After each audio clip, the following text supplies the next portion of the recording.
Imagine making a wrong turn near the nation's most secure building, only to find yourself the target of a high-speed chase that ends your life.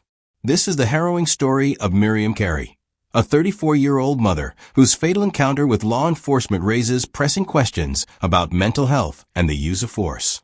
Stay tuned as we delve deep into the events of that fateful day and the lingering impact on her family and society.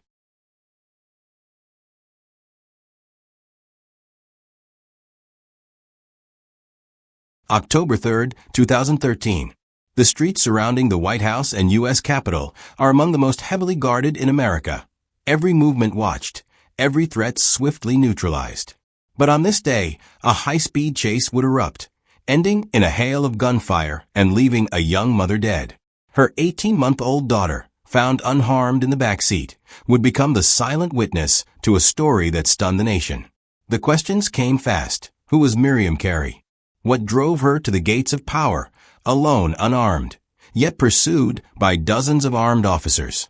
Was this a matter of national security or a tragic misunderstanding? In the next hour, we will uncover the life of Miriam Carey, examine the choices made that day, and confront the questions that still remain.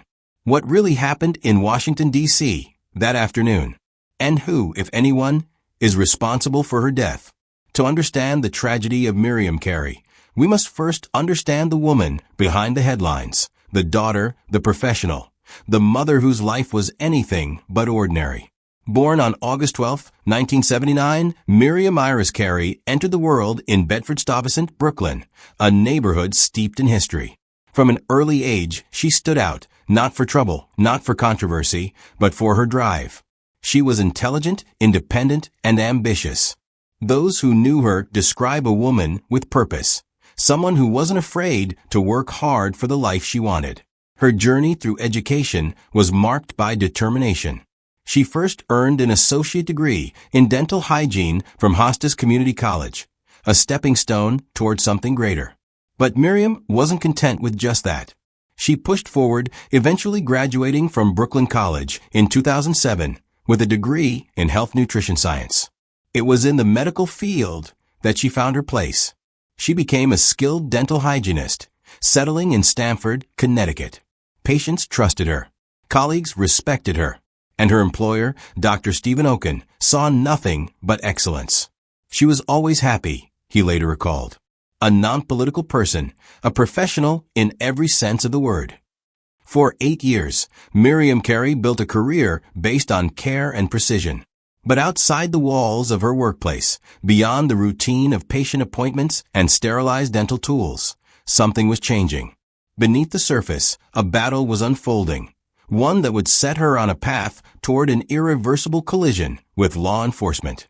The question remains, what happened to Miriam Carey? What led her, on that October afternoon, to drive toward the seat of the most powerful government in the world?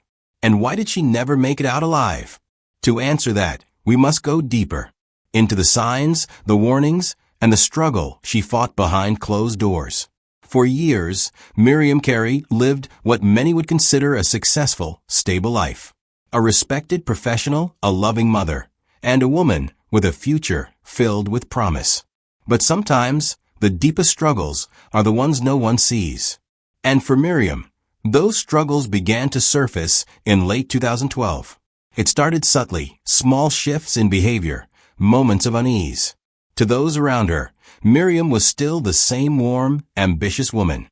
But inside, a storm was brewing. By the end of 2012, the signs were undeniable. Miriam's thoughts began to unravel in ways that worried those closest to her.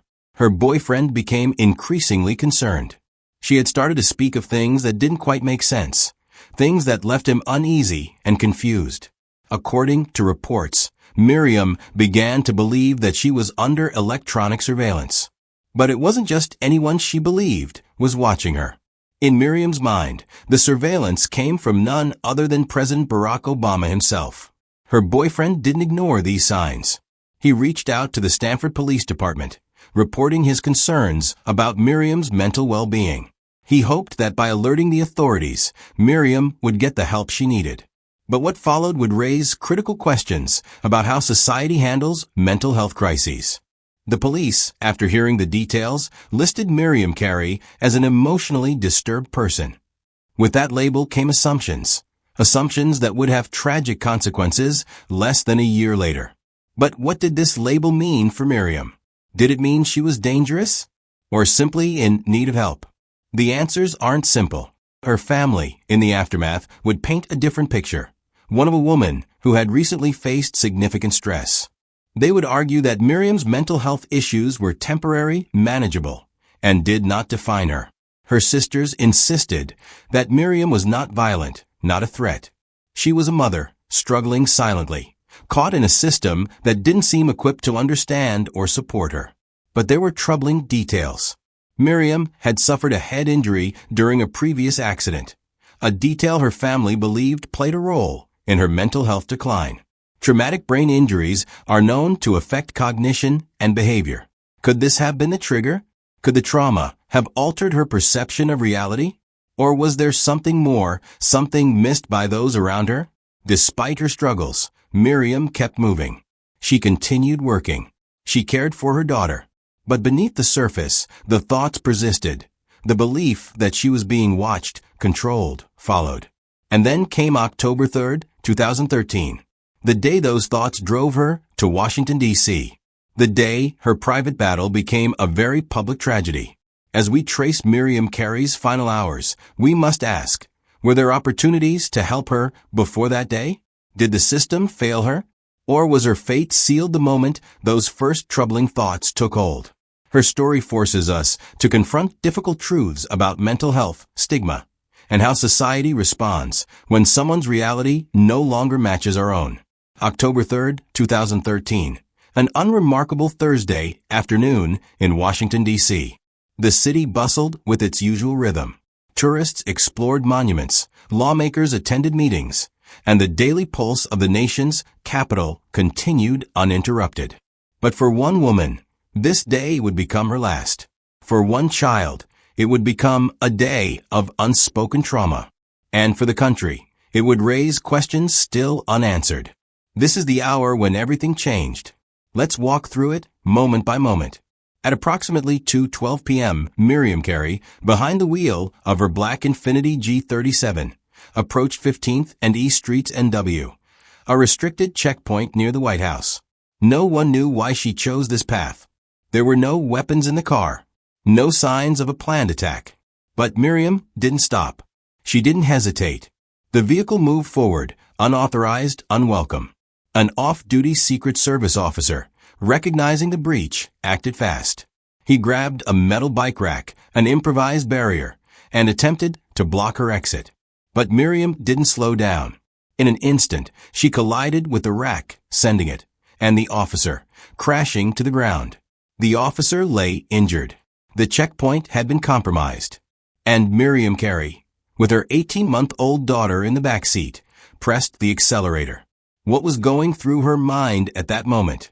Was it fear, confusion, or determination?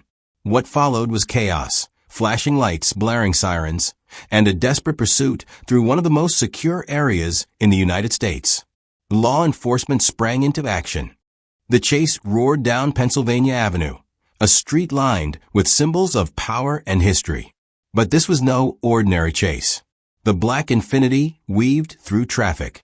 Officers trailed closely, their vehicles forming a line of defense, radios blaring commands. Every second brought them closer to the heart of American democracy. Onlookers froze. Was this a threat to national security? A planned attack?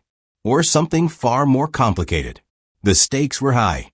But inside Miriam's car, the scene was far more intimate, a mother, her child, and a desperate escape that no one understood. The pursuit led to the U.S. Capitol grounds. It was here that officers believed they could end it. Multiple law enforcement vehicles surrounded the Infiniti, attempting to box it in. For a brief moment, it seemed over.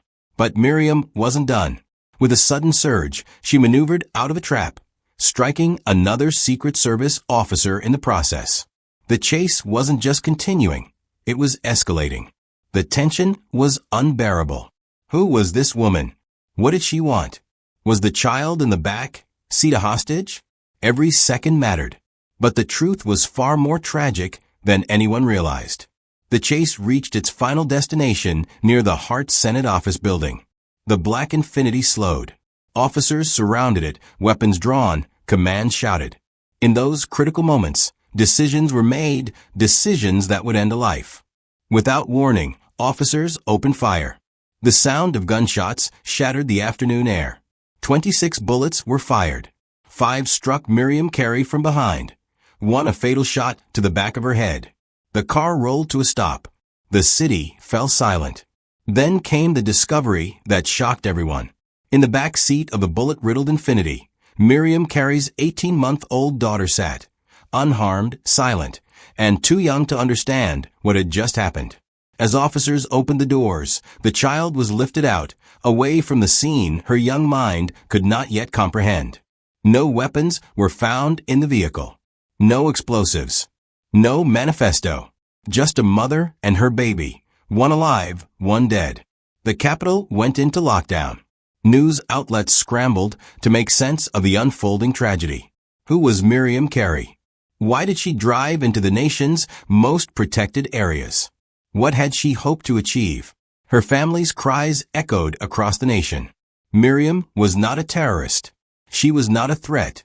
She was a mother, struggling with mental health challenges. A woman who needed help but met a hail of bullets instead. But law enforcement had their story too. They faced an unknown threat in a city where threats are never taken lightly. Split-second decisions were made. Lives were at stake. Was the use of lethal force justified? Or did fear and misunderstanding turn a routine security breach into a fatal tragedy? In the wake of the shooting, images flooded the media. A black car riddled with bullet holes, officers standing over the scene, and a child too young to speak of what she had witnessed. The nation had watched a mother's final moments unfold on live television, but few understood the full story behind it. As the dust settled, one question loomed large. Was Miriam Carey's death an unavoidable tragedy or a preventable loss? The chase had ended. The gunfire had stopped. But the questions were only beginning. Moments after the final shots were fired near the Hart Senate office building, the U.S. Capitol was placed under lockdown. Lawmakers, staffers, and visitors were rushed to safety. Doors were sealed. For those inside, fear loomed large. Was there an attack underway? Were there more threats nearby? Emergency alerts flashed across government buildings. The Capitol Police ordered everyone to shelter in place. From behind locked doors and security barricades, they waited, uncertain and afraid. The sight of law enforcement officers running through the Capitol grounds only heightened the tension. And yet, outside, the reality was very different. The threat, as it turned out, was over. One woman lay lifeless in her vehicle. The city's heartbeat slowed, but the echo of the gunfire remained. It didn't take long for news cameras to arrive. Live broadcasts cut into regular programming. The words flashed across the screen. Breaking news. Shooting near the U.S. Capitol. Speculation spread quickly. Was this an attempted attack on the White House? Did this woman have ties to extremist groups? Why would a mother have her child in the back seat during a high-speed chase? Reporters scrambled for details. Helicopters hovered overhead. Images of the black Infiniti G37, riddled with bullet holes, dominated television screens across the country. But the narrative was still unclear. Who was Miriam Carey? And what had driven her to Washington, D.C. that day? As the public demanded answers, law enforcement agencies stepped forward. The Secret Service and the U.S. Capitol Police issued initial statements. The narrative they presented was cautious but clear. A vehicle had attempted to breach a restricted security checkpoint near the White House. The driver fled, leading officers on a high-speed pursuit through downtown Washington. Efforts to contain the threat were unsuccessful, resulting in the use of lethal force near the Capitol. The underlying message? Security had been maintained. The nation's leaders were safe. But there was one critical detail they didn't yet explain: the child. The entire incident baffled the public. How could a woman who had just led police on a dangerous chase bring a toddler along? Was the child a victim? A pawn? or simply a passenger, caught in a tragic misunderstanding? As more details emerged, the public's initial fears shifted to confusion, and then outrage. When it was revealed that no weapons were found in Miriam's vehicle, and that her 18-month-old daughter was unharmed but motherless, the narrative changed. The woman portrayed as a possible threat began to look more like a victim. Critics questioned the officer's response. Why had lethal force been used against a woman armed with nothing more than a car? Could Miriam Carey have been subdued without gunfire? For some, the shooting appeared justified. An unpredictable situation near the seat of American power demanded swift action. For others, it felt like a brutal overreaction, especially given Miriam's mental health history, which soon came to light. The conversation was no longer just about security. It had become a debate about mental health, policing, and the use of deadly force. Miriam Carey's family didn't stay silent. Within hours of the incident, they expressed shock and heartbreak. This wasn't the woman they knew. Miriam was a mother, a sister, a professional. She had no history of violence. Her sisters demanded answers. Why, they asked, had law enforcement opened fire on a woman who posed no apparent threat? She was scared, not dangerous, one sister said in an emotional interview. She needed help, not bullets. The family's grief was magnified by the fact that Miriam's daughter had witnessed it all. A child who would grow up without her mother because of a chain of decisions made in mere seconds. The shooting of Miriam Carey began to attract national attention for reasons few expected. Some believed the officers had acted appropriately in a highly volatile situation. After all, this was post-9/11 Washington, D.C., a city that remained on edge, always alert to potential threats. Any unauthorized attempt to breach White House security would naturally be met with force. But others pointed to a disturbing pattern. Another black woman had been killed by police under questionable circumstances. And this time, the woman wasn't armed. She wasn't attacking anyone. She was a mother, navigating a personal mental health crisis in the most tragic of ways. How, they asked, does a high-speed chase warrant 26 rounds of gunfire? Was race a factor in how quickly officers resorted to lethal force? The questions only deepened as the hours passed. As the media frenzy continued, one heartbreaking detail captured the nation's attention: the child. For much of the chase, law enforcement officers had no idea there was a baby in the backseat. But there she was, unharmed by bullets, but forever affected by what she had seen. Who would explain to her what had happened? How would she grow up understanding the decisions made that day? The public demanded accountability, not just for Miriam, but for the daughter she left behind. In the days following the shooting, flowers and candles appeared near the site where Miriam Carey's life had ended. Activists began to rally. Commentators and journalists questioned whether the tragedy could have been avoided. Was Miriam's death the result of a misunderstood mental health crisis? Could the chase have ended differently if officers had known more? The White House remained silent. Law enforcement stood by their actions. But for Miriam's family and a growing number of supporters, silence wasn't enough. The stage was set for a legal battle and a broader reckoning about race, policing, and mental health in America. Miriam Carey's family, devastated and confused, refused to accept the official narrative. How could a woman battling mental health challenges be met with lethal force instead of compassion? She needed help, not bullets, her sister said, standing before flashing cameras. Why was deadly force the only option? Determined to hold law enforcement accountable, the Carey family filed a wrongful death claim in February 2014 against the U.S. Capitol Police and the Secret Service. Their claim was clear: Miriam's death was preventable. The officers' actions, they argued, were excessive and unjustified. But in July 2014, the U.S. Attorney's Office delivered a crushing blow. After months of review, they announced that no charges would be filed against the officers. The reason? Insufficient evidence to prove the use of force was excessive. The decision reignited public outrage. Was this justice denied? For Miriam Carey's family, the fight for accountability was far from over. But with no charges filed, a painful question lingered. When a life is taken in seconds, who truly pays a price. The nation would soon grapple with this tragedy's deeper implications: mental health, race, and the power of law enforcement. As the dust settled, Miriam Carey's story refused to fade. It became a symbol, a question mark hanging over the nation. Carey's death sparked heated discussions about law enforcement's use of force, particularly when dealing with individuals facing mental health crises. Could this tragedy have been prevented with better training and understanding? Miriam Carey's name soon echoed in rallies and protests.